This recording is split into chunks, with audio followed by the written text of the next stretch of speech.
video, I'm going to share with you the top 5 mistakes I see people make when they're trying to quit drinking. And we're going to talk about how to avoid it.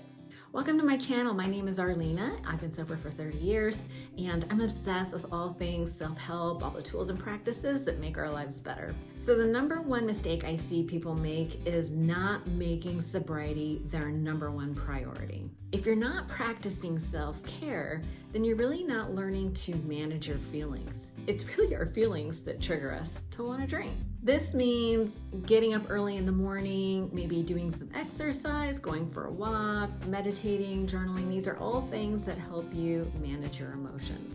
Because if you don't, then it's too easy to get tired and burned out or stressed out. And at the end of the day, it's just too easy to get a case of the and do what you've always done and grab a drink.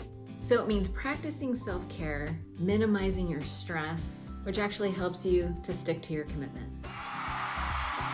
The second thing I see is when people try to make too many changes all at once. Typically something happens and we're like, okay, this has to stop.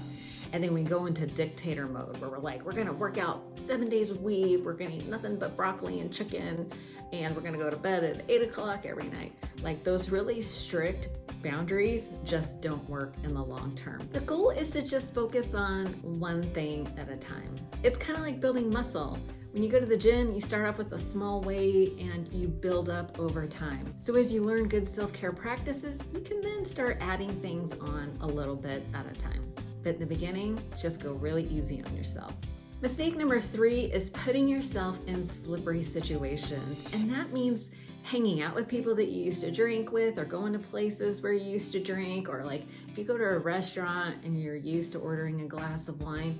In the beginning, I highly recommend that you avoid those people and places where you normally would drink. And it's not forever, it's just until you start feeling really solid. Now is not the time to be codependent and worry about what other people are thinking. It's your job to take care of your feelings.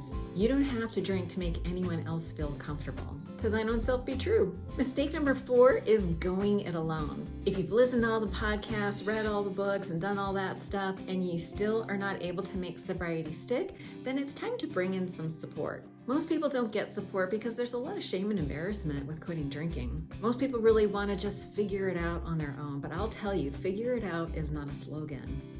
Because you can't really think your way out of this. If you could, you probably would have done it already.